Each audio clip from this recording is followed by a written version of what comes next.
حضرت مولانا طاری جمیل صاحب کا واقعہ ہے. ایک شخص آیا مجھ سے ملنے کے لیے, خواجہ سرا ہے. میں تو پہلی دفعہ زندگی میں کوئی خواجہ سرا مجھ سے ملا. میں سمجھا کہ پراپر آدمی ہے, اتنی بڑی اس کی داڑھی اور رنگ ماشاءاللہ بڑی مردانہ وجہ. لیکن جب بات چیت کا انداز ہوتا ہے تھوڑا سا, وہ ایٹیٹیوڈ سے اندازہ ہو گیا کہ یہ مکمل مرد نہیں ہے. تو اس نے مجھے خود بتا دیا میں خواجہ سرا ہوں. میں نے کہا بھائی ہم سے ملنے کے لیے کیسے آئے آپ, اتنی بڑی داڑھی آپ کی. تو اس نے اپنا جو واقعہ سنایا نا, میں 3 دفعہ وہ واقعہ سناتے ہوئے رویا ہوں. اور جب وہ سنا رہا تھا اس وقت میرے آنکھوں سے آنسو نکل رہے تھے. اس نے یہ ابھی بھی میرا بیان سنتا ہے وہ. اس نے واقعہ سنایا کہ میں جب پیدا ہوا تھا نا تو میں خواجہ سرا تھا.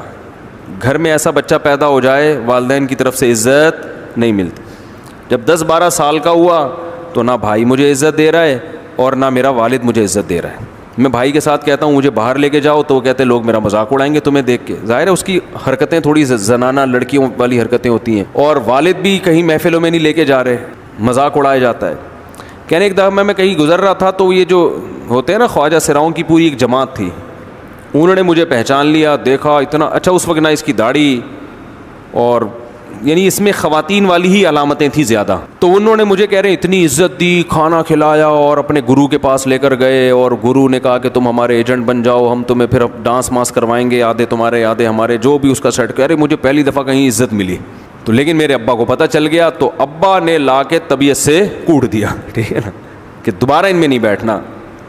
ٹھیک ہے ہم نے توبہ کر لی بھائی, یہ برے لوگ ہیں, ڈانس ماس اچھی چیز نہیں ہے. تو اب کیا ہوا, کہتے ہیں کہ پھر جو ہے نا کچھ دنوں میں کہیں کسی سے جھگڑا میرا ہوا کسی بات پہ, تو اس نے انتقام لینے کے لیے شکایت لگا دی ابا کو کہ یہ دوبارہ ان کے پاس گیا, حالانکہ وہ جھوٹی شکایت تھی. اب ابا کو لگا کہ یہ صحیح کہہ رہا ہے جس نے شکایت لگائی ہے, کیونکہ شبہ تو تھا نا ابا کو دوبارہ جائے گا. ابا نے پھر مارا.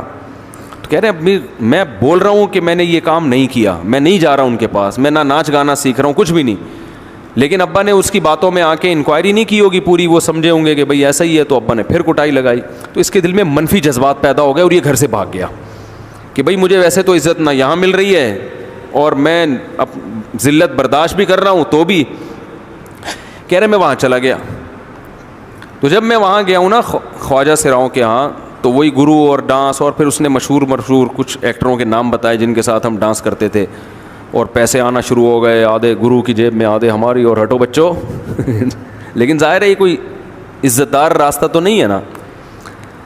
کہہ رہے ہیں کہیں سے تبلیغی جماعت میں حضرت مولانا طاری جمیل صاحب آ گئے, انہوں نے اجازت مانگی, ہمارے گرو کو پیغام بھیجا بھائی مجھے ایک دفعہ یہاں آ کے دعوت دینے دو. اس نے اجازت دے دی, آ جاؤ بھائی. بیان کیا, ان کو سمجھایا بھائی یہ زندگی نہیں ہے, اللہ کی